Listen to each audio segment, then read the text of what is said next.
Hi kids, my name is Dave Hare and this is my wife Stacy, and we are missionaries in Cameroon, Africa, and I'm going to let my kids introduce themselves. Hello, my name is Kate and I'm 11. Hello, my name is Makara and I'm 10. Hello, my name is Elias and I am 9, almost 10. Hello, my name is Zoe and I'm 10. So like I said, Stacy and I are missionaries here in Cameroon, Africa, and Cameroon's a long way away from America. If you were to take a plane from Texas all the way here, it would take you at least 18 hours to arrive here in Cameroon. And our job here is Stacy and I work as Bible translators among the Kwakum people. So we're working to translate the Bible into the Kwakum language so that the Kwakum people can read God's Word. And this week we're going to be talking about the Tower of Babel. And at the Tower of Babel, we're going to talk about something amazing that happened where the languages of the world were confused. And what happened from there is that all of the people went out speaking different languages, and they all created different cultures. And so now if you're to come over here into Cameroon, you would see that the Kwakum people live very differently than you live. If you were to look at the houses, for instance, some houses are made out of mud. Some houses are made out of wood planks. Some houses are made out of mud brick. Some of the houses have roofs made out of thatch, and others have tin roofs.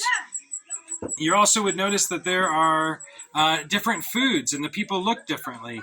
And Stacey's going to tell you a little bit more about some of the differences here. So there's a food here called kondo. Have you ever heard of kondo? Have you ever eaten kondo? Well, that's what people eat here almost every day. So basically, there's a big root that's called cassava. People dig it up out of the ground, and then they soak it in water, and then they lay it in the sun for it to dry, and it'll keep for a long time when it's dry. They take the dried cassava roots, they grind it, and they mix it with flour and water over a fire. And they stir it up really well, and the consistency is kind of like bread dough. And they eat it with like a sauce or some type of meat, and they eat it pretty much every day. People say if they don't have it, it's a bad day.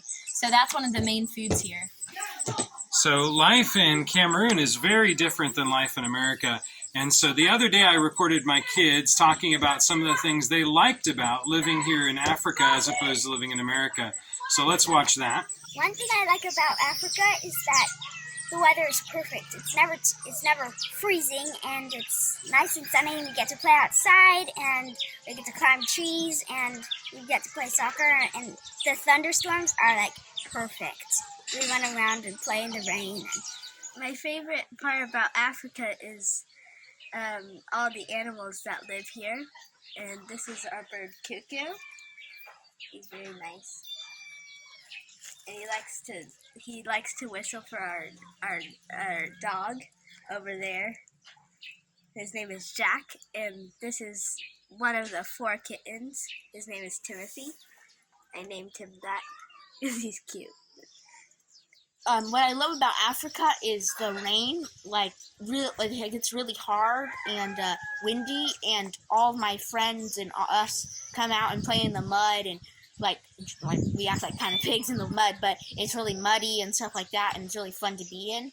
And the water can really go really high, so it's really fun to just fall into the water and mud. And except you get dirty, but that's fun too.